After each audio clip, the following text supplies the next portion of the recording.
We're going to focus on the Seder itself. Now, we've talked previously about the details of the Seder and some of the logistics of it. And now I'd like to go through some of the little vorts, little perushim that we can talk about that add tom. They add a kind of flavor, a spice to the Seder itself. Because people come to the Seder and they many people know the basics of it, but people always like it when there's a little bit more depth, a little more something added to it. And by the way, it's an opportunity for guests themselves to add things too. I think at this year's Seder, I'll have to discuss with my Rebbitzin, but I had a thought that I was going to ask guests at this year's Seder to tell me through the eyes of a journalist what they observed with each of the plagues. Right? So I'll give this guest, the plague of blood, and he said the plague of frogs. And so, because we go through it quite quickly in the Seder, but to imagine what it would be like to your life invested with lice and fleas or boils or whatever, right? In detail, and this happened to my neighbor, and this is what I observed down by the river, and this, right? It might add a kind of flavor to it. I think I've said before that my father always vividly described his experience as a child, as a slave in Mitzrayim. And each of the children only came to understand that it was a story later on, because my father, I think, in many ways during the Seder night did live it. He did relive the experience of Yetziras Mitzrayim, because it says, you will tell your child that I was a slave in Egypt. Not that my great-great-grandfather was, or not that I remember what it's like, or I learned what it's like, but that I was myself. Right? So this is the importance of the Seder itself, is that people become involved with it. There isn't a commandment. We don't say that we're commanded to sit at the Seder. We shouldn't want to sit at the Seder. This is a moment of joy for us to celebrate the going from slavery into freedom. And that is, really the theme of the whole night is maybe it's most easily symbolized by the matzah itself. We describe the matzah at the beginning as the poor man's bread. Matzah is a very efficient way of filling up somebody. It's extremely dense. People will usually find that out by the second kazayas of matzah that they eat, where you could eat a lot more bread. Many more slices of bread than you can pieces of matzah. So slaves were given matzah to eat because you could pack it tightly. It was very dense. It was easy to do. So you could give a slave, eat this, right? Fills him up, right? And he can keep working. So we describe it as ha'achnanya, that this is the food of poverty. But later in the Seder, at the end of the Seder, we describe it as the food of the bread of freedom that our forefathers ate when they left Egypt in a hurry. That we say that they put the dough on their shoulders and it didn't rise, and it became the bread of freedom for them, right? So through the Seder, there's an arc. There's this constant arc through the Seder, going from slavery to freedom. Our grandfathers worshipped idols, but now we recognize Hashem, that we were slaves and we became free. So there's a theme, and of course this is the nature of great drama. The other thing to know about the Seder is the Seder is intended to be a very, very refined and perfected form of learning, of instruction. It involves all the senses, the sense of smell, the sense of touch, the sense of sight, certainly the sense of taste. It involves all those things. It involves mobility. There are many homes in which, describing the exodus from Egypt, people actually walk around the table with matzah on their shoulders. So it's something that should involve a person in his entirety, and of course the intellect, right, and the emotions. I read a piece today that somebody had written, an old woman had written. She said, people rarely remember what it is that I say. And I've come to understand that they also rarely remember over the years what it is that I do. But they always remember how I made them feel. The Seder should make us feel a connection to those who came before and those who come after. The Seder should connect us to God Himself, but also to Moshe Rabbeinu and to our fathers and grandfathers and great-grandfathers. Because we say, had we not gone forth from Egypt, we and our children and our children's children would still be enslaved in Egypt. So there is this idea of chain, right?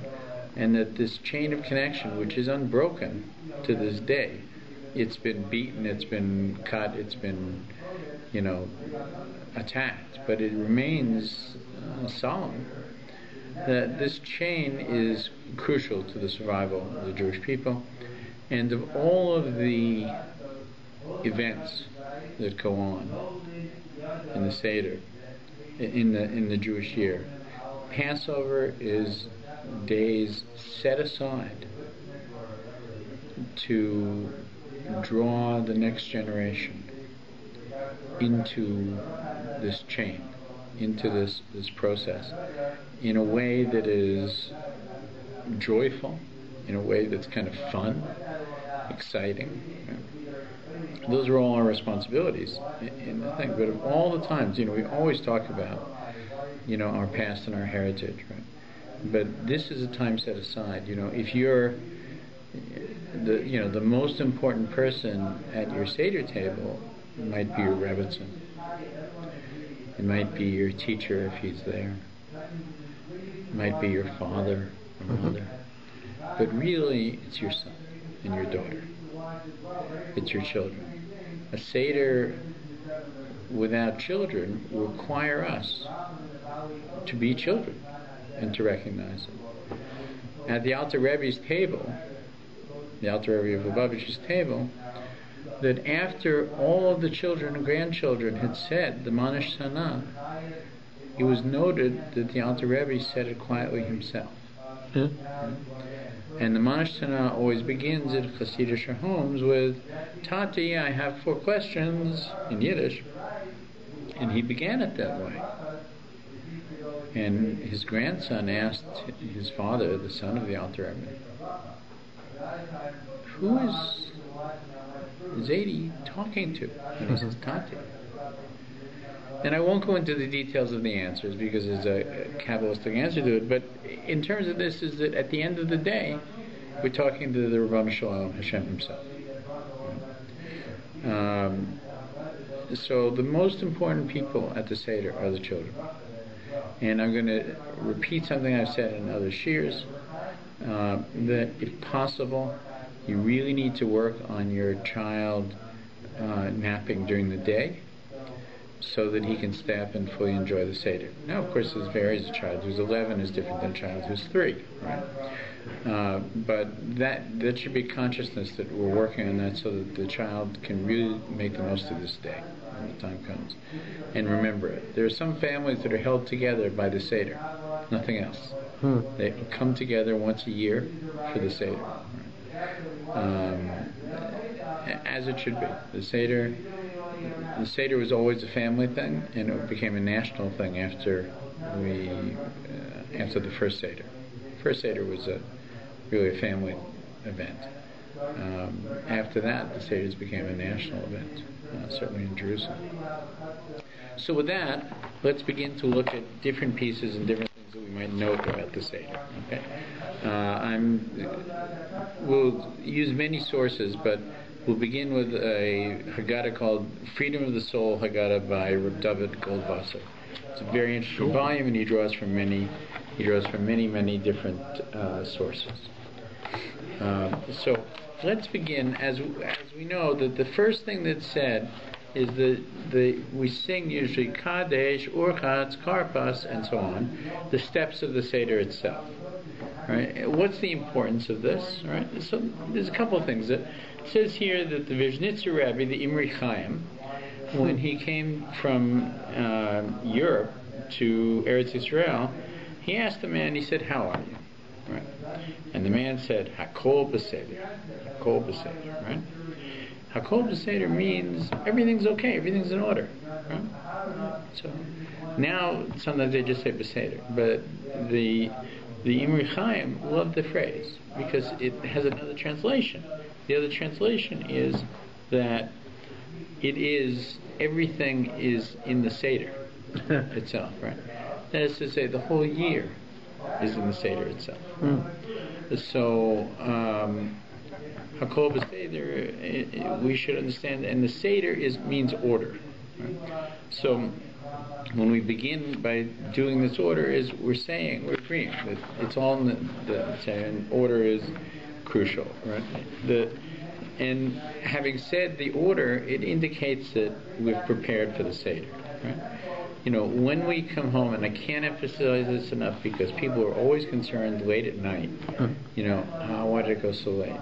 Is that you and your Rebbetzin should be preparing really in the early days of the week for how we're going to be able to launch right into the Seder as soon as you get home from shul. Right? You should get home from shul, take off your coat, and let's get to Kaddish. Because any minute used at the beginning of the Seder, you will not make up, and people will be yawning as a result of it. So all of the measurements of food, all of the Seder plate, everything, it's best that it be prepared prior to your arrival, and then bang, you go right into it. I like to repeat, again, Rabbi Breitowitz emphasizes that one of the ways you save 20 minutes is by putting out place cards. Place cards are very, very important because people often lose 20 minutes of finding the seat to the table. If you've thought it out and you put out the place cards, everyone just goes to the seat and off you go. Preparation for the Seder has been going on for literally a month since Purim ended. We're preparing for Passover. What is Passover? The center Passover is really the first Seder night. In Israel, it's the only Seder night. They have to get it right the first time. Preparation is most important. One of the people that we know who devoted a tremendous amount of his life to preparation was Rav Avigdor Miller. He was once asked if he could attend a public event, which I guess he felt was not the best event for him to go to. He said no, he couldn't make it. He apologized. Why couldn't he make it? He said, "I'm preparing for the test." And the person who asked found it a very curious response. I mean, what test is Rabbi Avigdor Miller taking? He's the guy who gives tests, not the guy who gets them. And when asked, he said, "Well, when I'm 120 and I go before the Beis Din on high, right? They're going to look at how I did on my test. My test is life here, right? It's a constant test, right? We know that." So he was preparing for his test, as we should prepare for the Seder. One of the questions that is asked on the Seder is we begin with Kaddish. Kaddish is Kadosh, it's holiness. Kaddish is the Kiddush, and we're ushering the Seder, and we're ushering holiness at a certain level. And then after we do Urchatz, right, to wash the hands. So we know that in the temple, when the temple stood in Yerushalayim, it should be again soon, that before the Kohanim could do anything, they would always wash their hands and their feet. Right? There was a large basin that had that purpose. Right? So the question is asked: how can we raise ourselves to holiness before having come to purity? Right? That it should be other ways. You purify yourself, and then you do the avodah, then you raise yourself to holiness. Right? It's a good question, and Rav Moshe Feinstein, answering the questions, he said, why then, asked Rav Moshe Feinstein, do we do Kadesh where we achieve holiness and only then purify ourselves with orchats? The answer is that unfortunately many people who perform the mitzvahs also do averos. Maybe we're all victims of this. It is much easier for such people to engage in the pursuit of holiness than to purify themselves by getting rid of evil. So the question is, there's an idea of pursuing holiness and sumei ra, pushing away from evil, in that order, right? Therefore, we have to engage in Kadesh first and Urchat second, because it may be that that's the way that we can raise ourselves to that level. Once we've engaged in it, we can successfully purify ourselves. One of the themes of the evening is to do things differently than you would normally do them. So every Shabbos and every meal before we eat bread, we wash our hands and we quickly say the bracha, and we usually go to our children after they said the bracha of Netilat Yadayim Gosh. Because they shouldn't talk until we say Hamotzi. Right? But here, the children and everybody else will go wash their hands. By the way, in some homes they have a tradition only the head of the household washes their hands for everybody. But whoever it is, all or one, will wash their hands and not say a bracha. God commanded us to wash our hands. What's going on? We don't even say the normal. There's no bracha. There's no bracha. Because why? We're not going to eat bread. Right? We usually say that bracha in connection with the bracha of motzi. Right? Here we don't. Right? So what's going on? Right? What's going on is that in ancient times there was a tradition that before you dip something in a liquid, especially water, right, that you had to clean your hands of any tumah, of any impurity, right? Not just wash them, but spiritual impurity. Now we don't do that anymore today. But on Pesach, with everything, we're a little bit more careful. Right? So it's one of the reasons we do it. The other reason we do it is so a child will say, "Hey, why didn't you say the bracha?" Tonight is different. Tonight is different, and we're going to answer all your questions tonight. Right? I'm glad you asked. We're going to answer that question tonight. Right? But that's part of the reason, is that we want to get the sense of time to ask questions. That questions are expected, that they're rewarded, that it's how the evening is going to be conducted, through questions and answers. Right? So after we wash, then we have karpas. Right? Karpas is adama. It's a food from the earth, right? And most people eat things like potatoes or onions or parsley. Potatoes and onions are things that you have all winter in a cold climate that come from the earth. Parsley is one of the first things that grows in the very early spring. If you have parsley, you'll see it's the first thing that comes out of the ground. It's anxious, to greet the world, it seems. And so we dip it. There's many reasons given for why we're having the karpas. One of the most common ones is, again, just to get the children to ask the question. Now that's a slightly circular reasoning, right? Because when you ask, the child says, "Well, why are we having karpas?" For you to say, "We're having karpas," so you would ask me why we're having karpas. Maybe it's training the child for a later learning of Gemara. I don't know. But it seems to me not entirely satisfying. And the Alexander Rebbe, the Yismach Yisrael, writes about this, that the Jews are similar to vegetables that grow from the ground, from karpas. How is it true, right? Is that there's an idea that from very deep down, especially the Jews in Mitzrayim, a hole in the ground, right? The seed is planted, right? And within the seed is tremendous potential. Right? And it grows and it develops until finally, with all its strength, it pushes through the earth, seeking the light, that comes to us, the divine light that comes to us, maybe seeking something above itself. Right? And it flourishes and becomes, a beautiful, nourishing vegetable at that point. Right? So that for the Jews in Mitzrayim, right?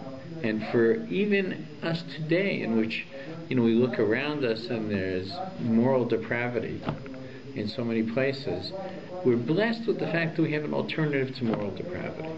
We have an alternative, to shield our eyes from this and to look into the things like the Seder and Jewish ritual and learning and our connection with God, and in so doing push ourselves through out of the dirt, right, reaching for a higher point, reaching for the light itself, the or, right, the light from Hashem.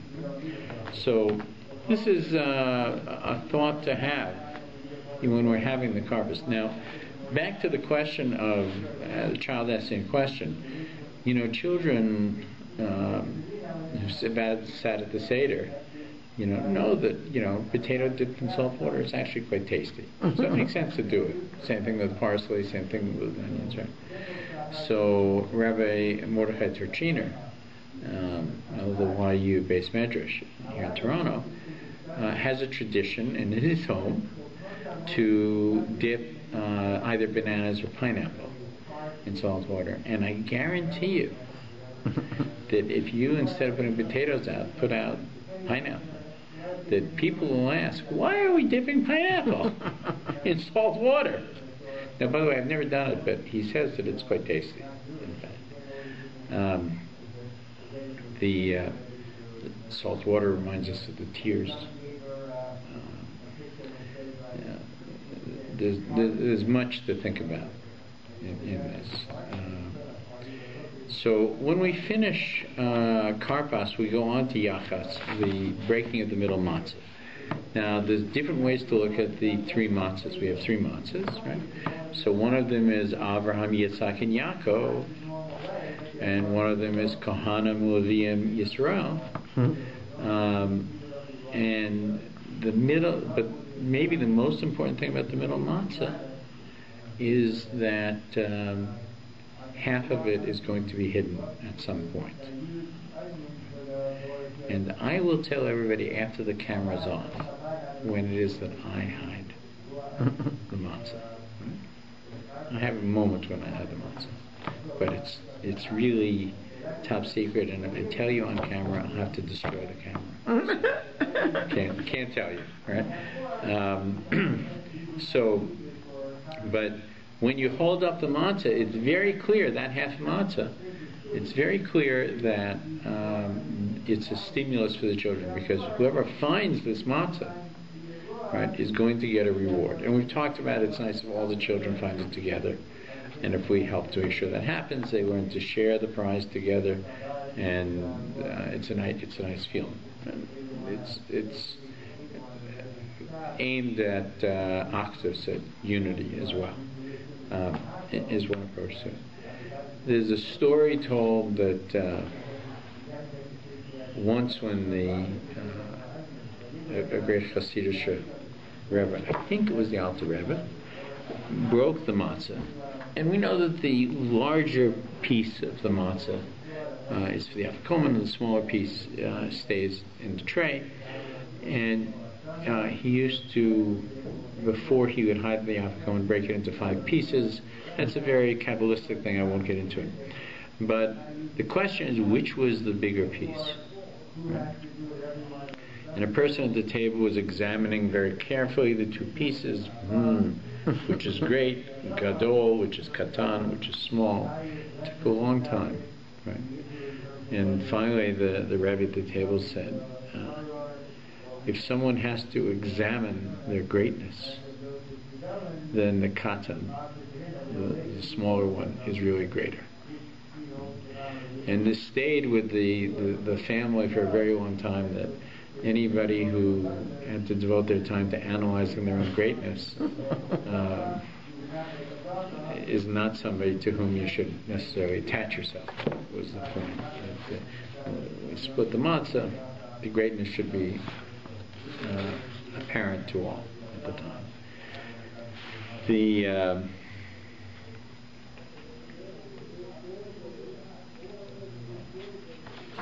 So we begin the Magid by saying that this is the poor man's bread, halachmanya, that our forefathers ate in the land of Egypt. Let all who are hungry come and eat. Let all who are needy come and celebrate the Pesach festival. It's very interesting phrases, right? And then it goes on to say, now we are here. Next year may we be in the land of Israel. Now we are slaves. Next year may we be free. So what does it mean when you think of it? And by the way, this phrase is not in Hebrew. It's in Aramaic. Right? And it's said that there was a time when people actually would open up their doors and say this, that maybe there's a stranger in the street who doesn't have a Seder to come to, and they would come. Because when you're sitting in your house with the doors closed and you say, anyone who's hungry should come and eat with us, anybody who's needy should try. Who are you talking to? Everybody's already here. Right? So, but we should have in mind that it's, if we know of a needy Jew, somebody who doesn't have a proper meal, it's very good to have, a guest at the Seder who you're helping the process. It's good for you, not just them. So let's look at this in more detail. All right. This is the poor bread our forefathers ate in the land of Egypt. Right? So the first thing we're saying is that the matzah is the matzah of slavery. Right? When they were slaves, they had to eat this in Egypt. Right? So we're eating that matzah tonight. Also, we say, let all who are hungry come and eat. Let all who are needy come and celebrate the Pesach festival. It seems like it's the same phrase, right? Hungry, eat. What is celebrate the Pesach festival if not sitting down to the Seder? Right? So there's two kinds of hunger, right? And we know about this. And we saw it in Egypt, that the Jewish people had trouble accepting the redemption because they were so weary from the work. And so they had to be relieved in stages of the oppression in order to fully appreciate the redemption itself. At the moment, had they, in the worst part of the slavery, had they been redeemed, then they probably couldn't have appreciated it because they were so exhausted from the enslavement. Mm-hmm. So the first kind of emptiness, the first kind of hunger in our lives is one for food. When people are starving, it's very hard for them to make good judgments. They're just trying to survive. And we shouldn't think, if they were more spiritual, they would be better off. They should eat. And so the Haggadah, the Baal Haggadah, the person who writes the Haggadah, the author of the Haggadah, comes to tell us, those who are hungry, come and eat. It's a literal statement. Come, you're hungry, we're going to feed you. It's going to be a feast tonight, right? You'll eat it, right? The first concern we have, right, is not the uplifting of the soul. Not that we shouldn't make every bracha and recognize that every thing that we put in our mouth, every morsel that we have, is a gift from HaKadosh Baruch Hu. Of course we should, and in doing that, it's a spiritually uplifting moment. But the biggest concern of a person who is hungry is a physical concern.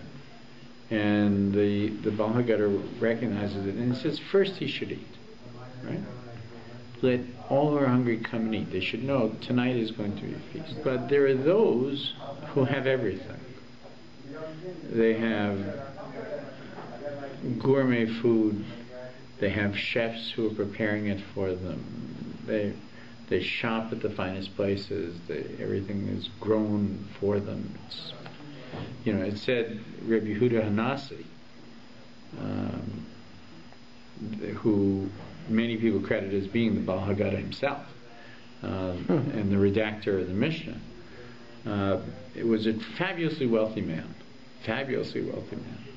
And one of the ways he's described in his wealth is that he never had a day in which he didn't have fresh fruit on his table. Now, today we have fresh fruit because it's flown in from different places. But in those days, you had to have greenhouses, you had to have whatever to make sure that you had fresh fruit. He had every day. That's how wealthy he was. But a family can have everything. They can have servants, they can have chauffeurs, they can have, you name it, whatever we don't have that you can imagine. And still, they are needy. Right? You know, in a shir not long ago, Rabbi Ryder said, if there are two men, one man has many, many millions of dollars, and another man has just enough to get by. And a person comes and asks them for tzedakah, and the person who's just getting by reaches into his pocket and finds $36 and gives it to the person. And the person who has the many, many millions of dollars says, I'm sorry, I can't afford it. I wish you well, but I can't afford it. Which one is impoverished in that situation? Which one is poor in that situation? One man feels, I have what to give. The other man feels, I have nothing to give. He genuinely feels it. Not being mean. He genuinely feels, I don't have it. Right? The poor man is the person who feels, I have nothing to give. Right? Even if he has many millions of dollars. And the wealthy person is someone who feels, I do have something to give. I can help. Right? God blessed me with something, I can do it. So when it comes to the Seder, we feed the hungry and we promise them a great meal. Right? But more than that, let all who are needy come and celebrate the Pesach festival. Right? So that's the other kind of hunger. Is to celebrate all of Pesach. To celebrate we were slaves and we went free. Right? Free of everything. Free of the chains that bind a person that are self-made. Chains that cause chains of habits, chains of desire, chains of addiction. Right? Change, you can be chained through your own miserliness. Heaven forbid. Right? Like the rich Pesach man. calls to us to be free. Free of the enslavements of government. Free of the fear of enemies. Right? And free of our own enslavements, self-made enslavements. And so those who are needy and are enslaved in some way must and should come and celebrate the Pesach festival with us. That's the meaning of this very critical opening phrase. Now we're here. Now we're here where? Sitting in beautiful Thornhill, Ontario. Peaceful place, good government. Taxes a little bit high. Good medical system. Right? Now we're here. Next year we should be in Eretz Yisrael. It's not so easy there. It's where we belong. It's waiting for us, the land. We should always have a consciousness. In Eretz Yisrael rebuilt. In Eretz Yisrael. But then it says, now we are slaves. Next year we will be free. What does it mean? It's enough to say, be in Eretz Yisrael, the land of the Jews. What do we have to say? Now we're slaves. Next year we'll be free. So there's an understanding that you can even be in Eretz Yisrael and be enslaved. Right? So we should be in Eretz Yisrael and be free. The ultimate freedom is to be connected to a sovereign whose only concern is your welfare. This is the ultimate freedom, right? And this is the freedom that a connected Jew has. Right? So this is the central introduction to the Maggid itself, and it's a very important piece. Shouldn't dwell on it quite as much as we did just now, but you should try and make the points. We go from there to the Manish Tanah Halayla Hazeh. Why is this night different from all other nights? The 4 questions, right? 4 questions. The matzah are covered, right? The second cup of wine is poured, and now usually the youngest child present, or all the children, either together or one after another, ask the 4 questions. Usually they sing it. preferably in Hebrew, but some may say it in English as well. Right? It's important, by the way, throughout the evening that everybody understand what's going on. Right? There's an idea that you can say Tehillim. You can even pray. And there is a spiritual uplifting quality to it. But the Haggadah you must understand. And so if you say the Haggadah in a language people don't know, then you haven't fulfilled the mitzvah. So one should be aware that, if you have Russian-speaking people at your table, it's a good idea to have some Russian Haggadahs that are Hebrew and Russian that they can follow, right? And if they want to say, you're going around the table reading it, if they want to read their portion in Russian while everybody else is following in English or Hebrew, gesundheit, they should do it, right? Everybody should know what's going on. So the 4 questions. What are the 4 questions? 4 questions begins with a question. Ma nashtana halayla hazeh. Why is this night different from all other nights? On all other nights we eat matzah. We eat both bread and matzah. Tonight we only eat matzah. On all other nights we eat herbs. All types of herbs. On this night we eat bitter herbs. On all other nights we don't even dip once. Tonight we dip twice, right? Because we dipped the karpas already. We're going to dip the more on harosis later on. Right? On other nights we eat either sitting or reclining. On this night we recline. We'll talk about reclining soon. Now, if you look at it in my book, you can see it. The first one up here ends with a punctuation. What's the punctuation? The first one or the second one? The introduction. Why is tonight different than all this? What's the punctuation? A question mark. And what's the punctuation at the end of all the other sentences? They're commas, or the periods. Periods. Yeah. At the end of the sentence. Yeah. Why is it 4 questions? Yeah. Question ends with a question mark. Yeah. The truth of the matter is it's the Ma nashtana. There is only one question. And the child is asking this question. Why is this night different from all other nights? And in case you don't believe me, I have evidence to bring that this night is different. I want to answer my question, but I want to make clear, I'm just not simply saying why is it that. I have proof. Yeah. On all other nights we eat bread. Not this night, only matzah. Same thing, we eat all kinds of herbs. This night we eat bitter herbs. We don't dip at all. Today we're dipping twice. And by the way, every teenager, and I'm reminded now, I can hear my wife's voice, it's good to sit up straight. See, I'm sitting up straight. Hope the Rebbitzin is watching. Right? On all other nights, we sit up straight at the table. We don't put our elbows on the table and crouch like this and put our face into the soup. Yeah. We sit up straight with dignity. Tonight, we recline with dignity as well. That's what the child is saying. Is 1 question, 4 proofs. Right? Which is why, in the next portion, it seems that we don't answer the questions. It's strange. Because how do we answer the questions? Right? It says here, Hagan Rav Aaron Cutler, in his Sefer Mishnahs, Rav Aaron asks, would we indeed still be enslaved in Mitzrayim today after so many years had Hashem not taken us out as He did? We must take note of the difference in the terminology the Baal Haggadah uses.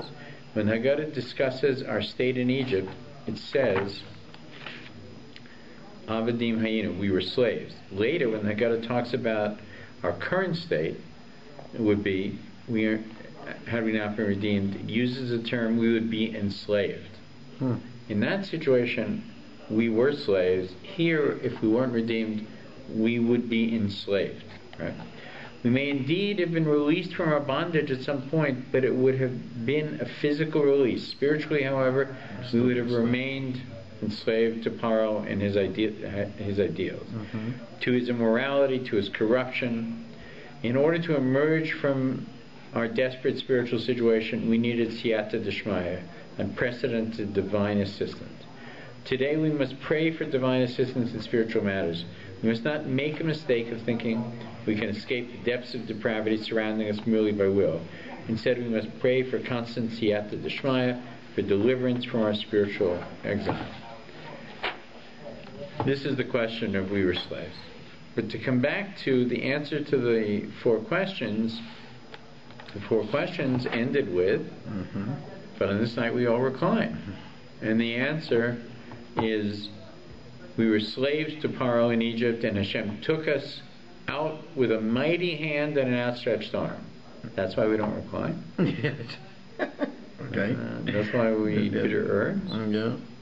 And if the Holy One, blessed be He, had not taken us, our fathers, out of Egypt, we and our children's children would still be enslaved to Paro in Egypt. And we talked about what that means. And even if we're all wise and all full of understanding, all advanced in years, all knowledgeable in the Torah, it still would be incumbent upon us to tell about the exodus from Egypt. And the more one tells of the exodus from Egypt, the more praiseworthy it is. It says it's praiseworthy to fall asleep at the Seder table. But I should make clear that it doesn't mean you have to fall asleep during the Seder. Right? It's a good idea to finish the Seder and then to talk about the truths of the Seder and that we're to learn for the rest of the night until you can fall asleep then. Right? But don't put everybody to sleep early on the Seder, for sure. So this is the answer to all four questions, right? We were slaves to Paro in Egypt, and Hashem took us out of there with a mighty hand and an outstretched arm. That's the answer to why we eat more, why we eat matzah, why we sit up straight, why we do. Right? Now, we've talked about this before, right? It was told to Rabbi Eliezer, Rabbi Yeshua, Rabbi Eliezer ben Azariah, Rabbi Akiva, and Rabbi Tarfon were reclining together at the Seder in Bnei Barak. They spoke of the exodus from Egypt throughout the night until the disciples came and said to them, "Our masters, it is time to recite the morning Shema." As if they wouldn't know that. so many questions in this little paragraph, right? Why is it inserted here? So I will review very quickly as much of it as I can. First of all, one should note that Rabbi Akiva is the son of converts. So when we talk about spending the whole night reminiscing about the slavery in Egypt and going to freedom, doesn't really apply to Rabbi Akiva. His family were never slaves in Egypt, and they never went free. They were something else. What about the others? Rabbi Eliezer, Rabbi Joshua, Rabbi Eliezer ben Azariah, Rabbi Tarfon. They have something in common. All four of them were Leviim, from the tribe of Levi. Some of them were Kohanim, which is a sub-tribe of Levi, descended from Aaron. And as we know, in Egypt, the Leviim themselves were not enslaved. They had the status of what was called later in Europe freemen. That is to say, they couldn't leave the land, but they weren't slaves. Part of the definition of a slave is that he owns nothing. That what he works for is his master's. If a slave finds 10 gold shekels on the street and takes them home, he found them, right? They're not his. They belong to his master. Even his time is not his own. He has nothing that is his own. Everything belongs to his master. His children belong to his master. Everything belongs to his master. This was not true of the Levium. It was true of the other tribes. So these five really don't have a heritage of being slaves. And yet, if they were going to spend the whole night talking about this Kal V'chomer, how much more so is it that we, who Yisrael, right, who do have an ancestry and we would be enslaved had we not gone free, and our children would be enslaved, how much more important it is for us to do it. That's one point. Right? Another point you have to note is they're in Bnei Barak. Bnei Barak is outside of Tel Aviv, quite far from Jerusalem. They should have been in Jerusalem. 3 times a year we come to Jerusalem. Pesach, Shavuos, and Sukkot, our pilgrimage festivals. You come, you make a sacrifice. They're in Bnei Brak. So we understand that during their lifetime the temple was destroyed. And the only reason these great men, these were not just simply the greatest men of their generation, these are some of the greatest Rabbanim of all time. Period. Right? They are, if you have a rabbi card, you have Rabbi Tarfon, you're doing well. Right? It's a Rabbi Akiva, Rabbi Yosef right there. They talked about serious guys. They talked about throughout the Mishnah and the Gemara, and they are leading lights. Right? So that they're not in Jerusalem indicates to us that the temple is not standing. Finally, Rebbe Lau brings in his book the Passover Haggadah of Rabbi Yisrael Lau, the former chief rabbi of Israel and chief rabbi of Tel Aviv, brings that this is a coded message, that at this time the preparation for the revolt against the Romans was ongoing, and that the Rabbanim had mixed feelings about whether we should learn to live with the Romans or whether we should fight for the freedom and national sovereignty. We know that Rabbi Akiva was the leader of the fight for national sovereignty. He backed Bar Kokhba. He considered him the Messiah. He considered him to be Mashiach. Mashiach, right? And Mashiach is a military leader who overthrows and brings back sovereignty to the Jewish people, among many other things. Rabbi Akiva gathered together the great rabbis of his generation, some of whom were senior to him, older than him, one of which was his teacher. He brought them to his home, and he had a Seder with them, because what night is more auspicious to talk about freedom from slavery, freedom from oppression, Jewish autonomy, than the first Seder night, the only Seder night in Israel.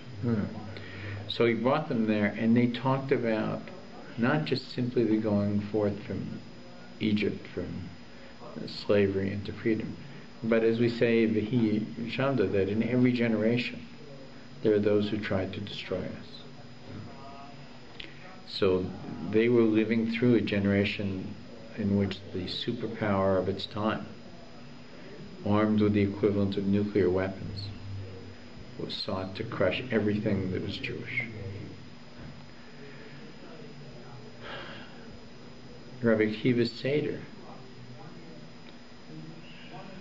Rav Lau tells us, was aimed at rallying the great Rabbanim of the time to support the revolt. And when the young men come, it's not that they didn't dine with their masters at the Seder, which they should have done. They were in hiding, preparing for the attack on the Romans, but they wouldn't do it without the support of the rabbinic community.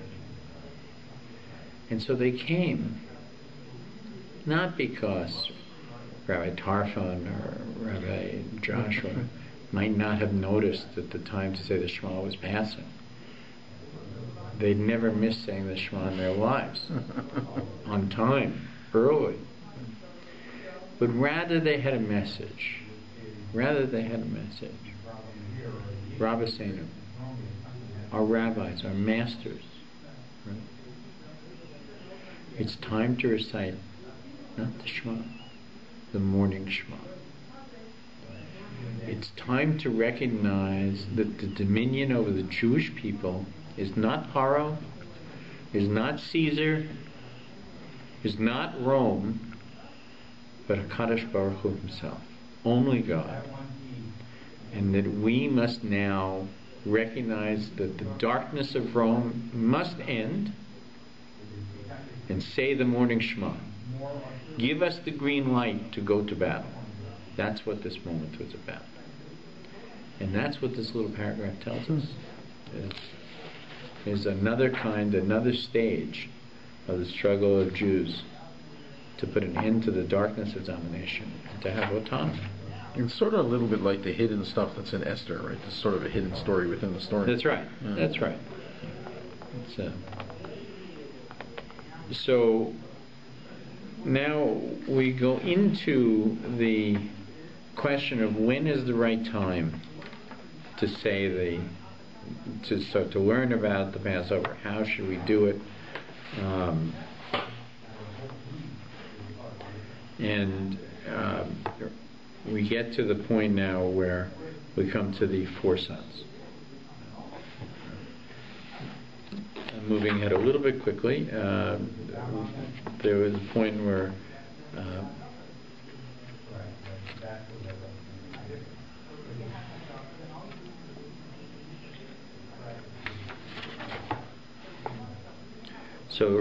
Rabbi Eliezer ben Azariah says, on my command of 70.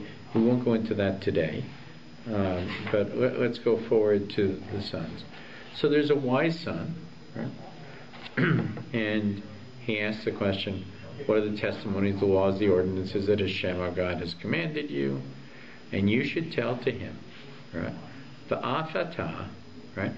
The translation is, tell him all the laws of Pesach, including the one that you can't eat dessert after the Paschal offering. You can't eat dessert? You don't eat anything after the Afikomen, right? Which represents the Paschal. So this is curious. Like, he asks you, what are all these things? And you tell him the laws, including the ending with the Afikomen. It seems quite dry. Right? There's something not translated in here, right? Va'afata, va'af, right? And tell him, it says, right? It means that you should be telling him all the inspirational things, all the historical things, all the miracles that God did for us, right? And having told, and then tell him all the laws that pertain, that may excite him as well. Right? The next son is the other extreme. He's the wicked son. He says, what does a service mean to you? Right? You know, quite frankly, he excludes himself. It's not so different than what the wise son is saying. Right? But in it, we understand that when he's saying to you, he's not saying, what does the service mean? He's saying to you, like, I'm not part of it. Not that I'm not here, I love you all. It's nice to be here. But I'm kind of curious, because it doesn't mean very much to me. What's the big deal, right, that it means so much to you, right? When he does this, when he separates himself, right, it's a moment of, it's a terrible moment. It just seems like a statement, but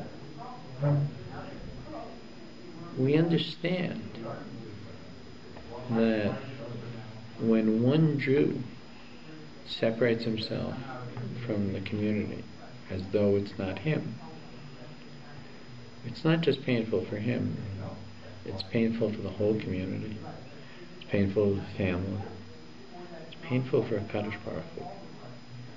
The unity that has been Jewishness throughout this thing, that is part of God's plan, is torn asunder. Now, Baruch Hashem, no such person is at the table. That's the good news. Because let's read what it says. The wicked son, what does he say? What does service mean to you? By saying to you, he excludes himself from the community. By excluding himself, he is denied a fundamental principle or faith. Therefore, you must cause him distress. It says you should blunt his teeth. Right? You should what? Blunt his teeth. Blunt his teeth. It doesn't mean hit him with a 2x4, right? It means that he's made an argument that you need to change. You need to deflate. Right? And how do you do this? You should cause him, because of this, Hashem did this for me when I came out of Egypt. Right?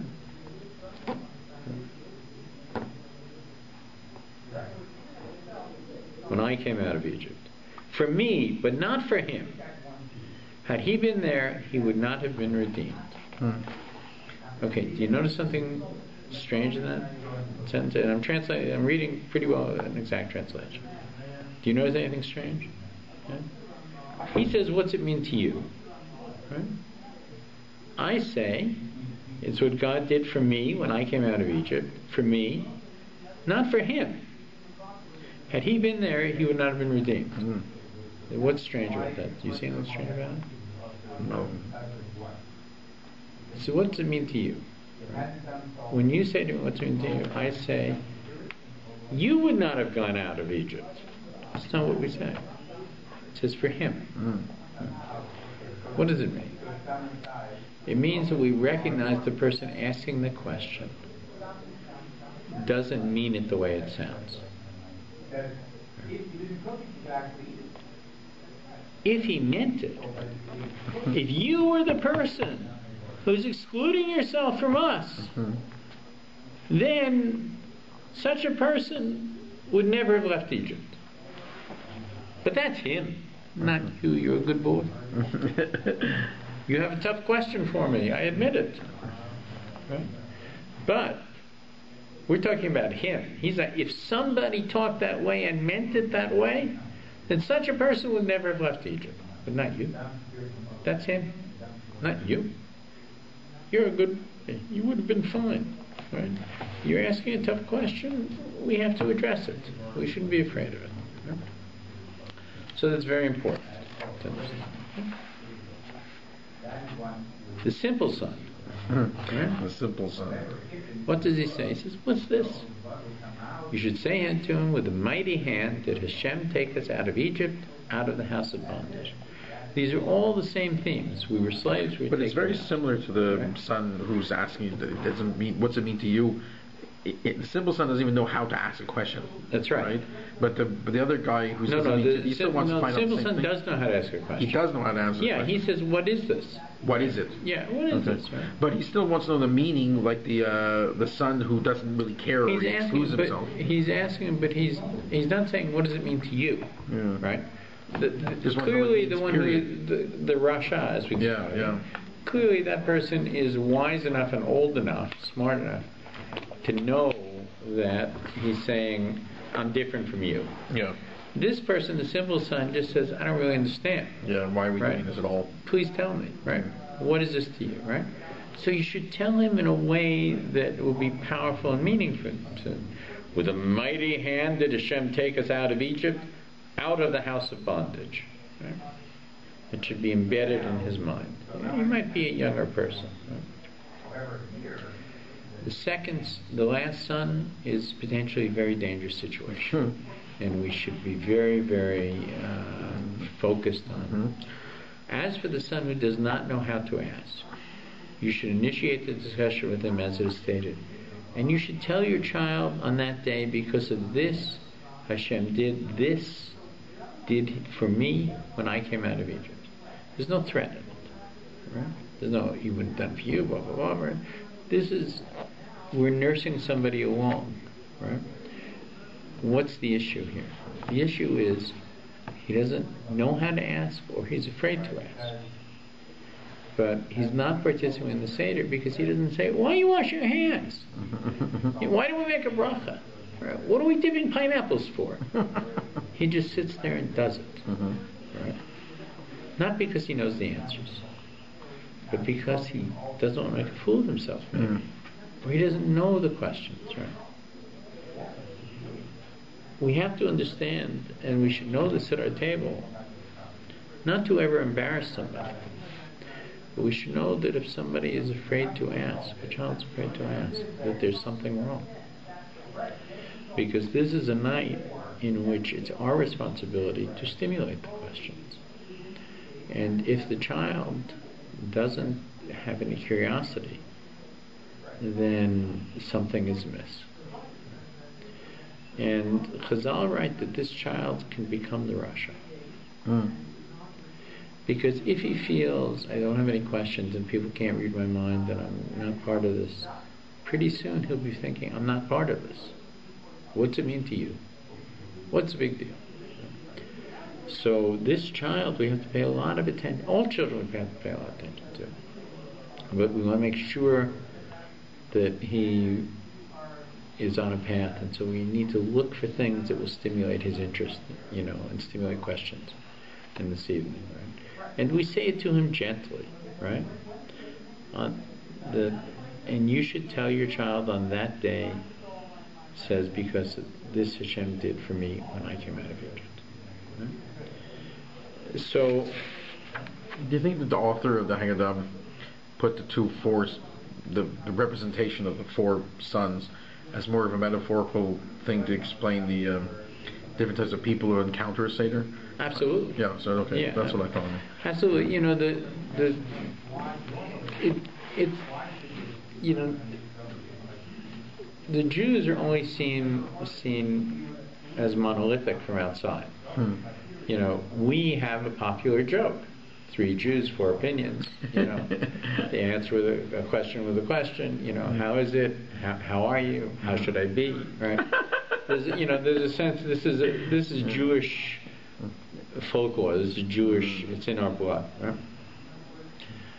The rabbis of old understood that you can't teach everybody the same way. You can't raise everybody the same way. You have to teach a child according to his needs. Some children want that you should demand of them to achieve. Some children want to be coached. Some children want to be made curious.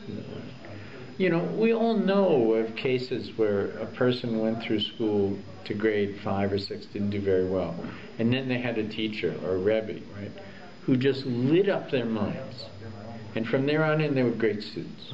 They always had the potential, but they were forced into a box that they didn't fit into. So the rabbis of old are pointing out that people who sit at the table, they're using children as an example, because children are being formed in many ways during this time. But it's a reference to everybody, and in many ways, we're still children. We're certainly still learning. That everybody learns in a different way. And that we have to find the key to unlock the door. And these are 4 principal approaches, right? One is discipline, one is enlightenment, one is nurturing, and one is really just trying to stimulate. I'm sure there are others, but this really is intended to sort of cover the waterfront within the frame of the session. Sure. We begin the Seder now talking about in the beginning, our fathers were idol worshippers. Now God brought us near to His service, as written in Joshua said to the whole nation, "Thus Hashem, God of Israel, your fathers dwelt on the other side of the river from the earliest time, Terach, the father of Abraham, and father of Nahor, and they served other gods." It's not a great story. They were idol worshippers. Rabbi Dessler, in his Sefer, the Miktav Eliyahu, says, "Why do we start the Haggadah by remembering our idol-worshipping ancestors? Could the Haggadah instead have recounted Avraham Avinu, the tremendous yichus he began? What's the point of recalling this unsavory part of our history?" That's a good point. Rav Dessler explains that we start with this to remind ourselves of Avraham's extraordinary strength and perseverance. Avraham Avinu rose against immense odds to fight the entire world's ideology, to bring Hashem's glory to the world of idolatry, and to become the father of the Jewish people. What a lesson for us. How often we are challenged with the test of right against wrong. We must learn from Avraham Avinu. We must resist the temptations that the world and the times present to us. We must search out truth and persevere in what we're doing. Could you imagine what it would have been like when Abraham actually did that physically, when you just noted that the whole world basically is idol worshippers? I mean, like, you're almost asking to be killed. Yeah. Like, it would have been very difficult. That's right. That's right. He came from the other side. Right? The other side. There's a little story here. It's a nice story. One person who stood up for his beliefs despite opposition was the Satmar Rebbe himself. Rabbi Yoel was only a young bacher of 13 when he received smicha. 13 years old, he became a rabbi? Yeah, smicha. Oh, wow. There's a well-known episode that occurred not long after his ordination. At a conference at which the entire Satmar community and all its rabbis were present, a prominent member rose and presented ideas contrary to the Torah perspective. Only the newly ordained future Rebbe stood up and challenged him. Unfazed, the man repeated his suggestion. Wow. At this, the Bacher Rabbi refuted him. The man was still unimpressed. Ignoring the youngster who was challenging him, he continued with his presentation. Uriel could not ignore the man's utter disregard for Torah. Despite the silence of the older Rabbanim present, the teenager persevered. I am warning you, he said, standing. If you do not stop, I, as well as all the rabbis sitting here, will leave this conference. The man eyed the young rabbi, and he sat down. From an early age, the Satmar Rebbe had been zealous for Hashem's honor. When he heard something improper, he simply could not contain himself and had to speak out. Wow. The man had made some statements, and he had spoken inappropriately. Too many times we let things pass that are wrong. We are complacent. We don't want to make a fuss. The lesson of Avraham Avinu is you have to make a fuss. You have to make a fuss, yeah. He seriously made a fuss, this guy. That's right. 13 years old, became a rabbi. Impressive. So then we move on to the story of Lavan. Go out and learn how Lavan, the Aramean, sought to do to Yaakov our father, whereas Paro decreed death only upon the males. Lavan sought to destroy all of us. As it said, an Aramean sought to destroy my father, and he went down to Egypt and sojourned as a stranger, few in number, and there he became a great nation, strong and numerous. In his Sefer Eish Kodesh, Rabbi Kalmanis Kalman, the Rebbe of Piasna in Poland, asked why the Baal HaGadi used these words. Wouldn't it have been more correct to say that HaKadosh Baruch Hu saved us from our enemies? Why does the Gada say from their hands? Okay, sorry. I left out a critical phrase. It's a song, Vihi Shamda. It says, it is this promise. We lift up our cup of wine and cover the matzahs and recite this together. It is this promise that has sustained our fathers, for not only one persecutor has risen up against us to destroy us, but in every generation they rise up against us to destroy us. But the Holy One, blessed be He, delivers us from their hands. So the chief rabbi of South Africa asked the question, Vayehi, it is this, right? What is this that we're talking about? What is the this part? Right. Mm-hmm. That has sustained our fathers. Right? And it's very simple. They actually put it in, although it doesn't say it here, right? It's the bris, right? It's the covenant between God and ourselves. It's represented today by the bris milah, by circumcision, but there are a number of brisim that go on between God and the Jewish people, and it is this thing that has sustained us. It has sustained us through the generations in which one after another tyrant rose up to destroy us. Mm-hmm. And lest we think that things are comfortable, we look at there is an arch tyrant today who has promised his people when they have nuclear weapons that they will destroy us.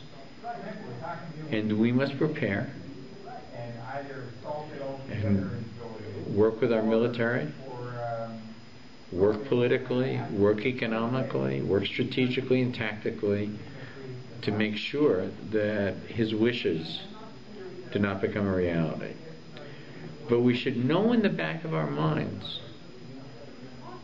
what he knows and why he's so angry is that if he does try, not only he will fail, he will destroy himself and all his people. History has shown us this. To Paro, to Titus and Vespasian in the Roman Empire, to the Babylonian Empire, to the Assyrian Empire, to the Empire of Alexander, right? To the Nazis, Makshamo, to the Persians, and to Haman, right? Not only did they not succeed in destroying us, they destroyed themselves. Mm-hmm. Ferdinand and Isabella, the greatest empire of Europe of its time, the Spanish Empire, expelled the Jews, and it became a backwater of Europe. Well, in history. Those that rise up against us cause us great pain and great hardship. because we are part of God's plan, they cannot destroy us. We are the indestructible people. That's the reality of history. It's the reality of history. Right? Mark Twain observes it. Pascal observed it. And when Pascal was asked, what is the proof of divinity? By, I think, Louis the 14th of France. He had a simple answer. It's the Jews, he said, sir. The Jews, Your Majesty. The Jews are the proof of divinity. Mark Twain, who himself was not a particular lover of Jews, but analyzing history, noted that all of the great nations who had lit up the stage with sound and fury of history are gone and do not exist. And yet one exists, full of vigor, full of life, full of dynamism, still speaking the same language, still praying to the same God, still using the same prayers, still following the same traditions. And more than that, that was in his time. Still, the Nobel Prizes that are in our pockets, not of particularly religious people necessarily, but of these people, outstanding beyond their numbers. Still the same people. So when they rise up against us, we should know in our hearts that they have written their own obituary at that moment. But it doesn't mean we should sit still. Right? We shouldn't depend on a miracle. We have to do all the work we can, as Yaakov did when he faced Esau, to prepare and to fight the enemy.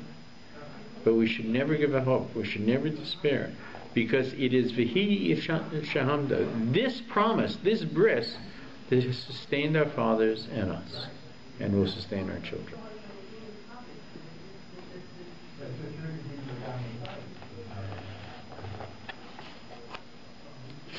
And so, for the sake of time, I'm going to move on a little bit.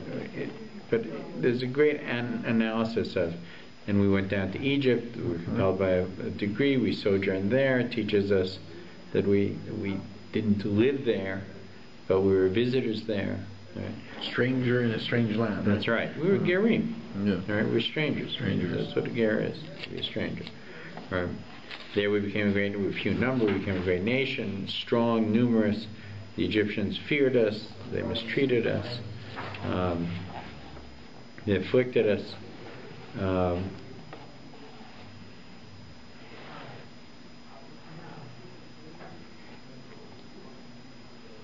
They appointed over them taskmasters to afflict them, their burdens, and they built for them the store towns of for Paro, Pithom, and Ramses. It said that these were two places that were built on foundations that could not support the store towns.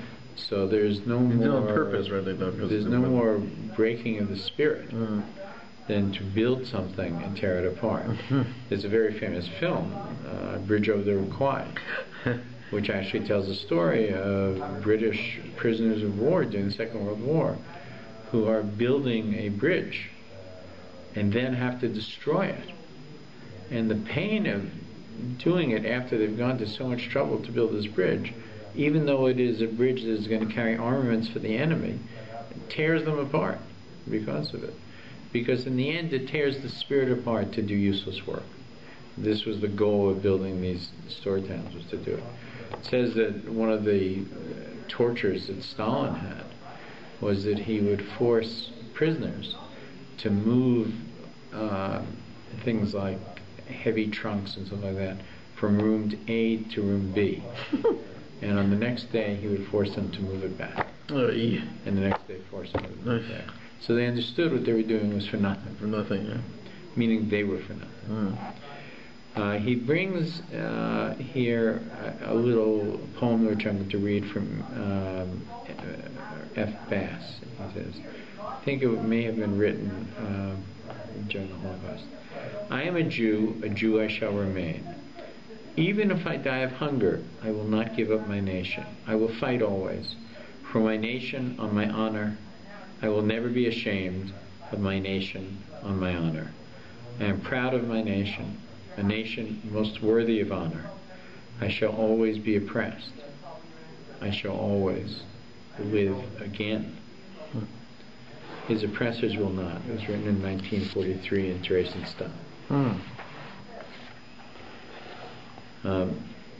So it goes on to tell the story. We cried out to Hashem, the God of our fathers, and Hashem heard our voice and saw our affliction. It says that God heard the voices of the children of Israel. So you can take children of Israel to mean two things. The children of Yaakov Avinu. Yaakov's other name was Israel, which means the entire population of the descendants of Jacob. Right? Or you can take it literally. Right?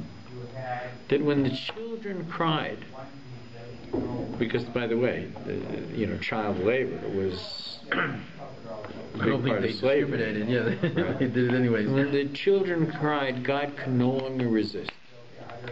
All right? He said, now is the time. I have to come and liberate these people. All right? They are my people. I can't stand the cries of the children. The prayers of children, we should always know, have a special value to a Kadosh Baruch Hu. That when a child prays for something, he prays with an absolutely pure heart. Right? And that prayer is heard clearly by God.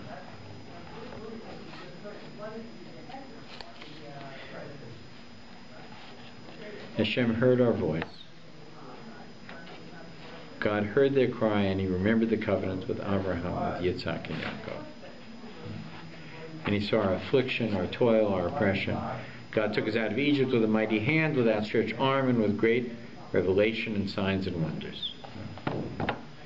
So Yehuda HaSofer, in his Sefer Panini HaGeula, comments that not only would it have been impossible for the Malachim, because what do we say here? Who did it? God Himself. At this point, God says, not myself, not a seraph, not Malach. I will go through Egypt and I will destroy Egypt. I will take you out. Right? That it would have been impossible for the Malachim to redeem the Jews, but if they would have descended into Egypt, they themselves would have become immediately destroyed by the impurity of the atmosphere. It's so bad there. It was dense with tumah, with impurity. Right? It was Hashem's essence alone that could descend into such impurity and bring about Bnei Israel's redemption. Rabbi David comments that just as there are physical germs which are contagious and can be transmitted, so too there are germs on a spiritual level which are contagious and contaminated. And therefore, the words of the Mishnah of us to distance ourselves from a bad neighbor is to be taken quite literally. Even entering close proximity to evil presents one with an enormous danger. Right? So we should know that. It's a very interesting. The Baba Sali, Abu Khasera, was famous that he had a vision. One might compare it to Superman. Superman had X-ray vision, right? That the Baba Sali could see things that nobody else could see. Right? Not just see into the neshama, see across the universe, see across time. What's that called? There's a word for it, Kodesh or something like that. Ruach HaKodesh. Ruach HaKodesh. Ruach HaKodesh is a spirit. Yeah. But this was literally a vision. Wow. Literally a vision. And it was very hard to understand how this was. And he was once asked, and he said, because I never see things that I should not see, I'm endowed with this vision. That is to say that maybe every child, every infant has this vision. But through time, it gets corrupted or something. It's corrupted. Yeah. There's a very, very famous story. I've heard it directly from parents, and I've heard it in books as well, of an older and a younger child. And the parent observed the older child when the new baby came into the house, the older child was a little bit too interested, and the parent was worried that maybe he wanted to do harm to the younger child. He was like covering too closely. And finally he took the child aside and he said, "Why do you spend so much time so close to your little baby brother's crib? What's going on?" And he said, "You know, I used to be able to see God, but I'm having more and more trouble doing it. And I know He can. And I want Him to explain it to me. I want to understand how He does it." You know, by the time we're 5, we even forget that we went through this experience. But there's an idea that the impurity of the physical world has a spiritual and physical impact on us. And so the Malachim, even the angels, right, could not descend into Egypt because they themselves would be contaminated. How much more so were the Jews, human beings, under these conditions. Right? But God decided that at this moment He would lift us out.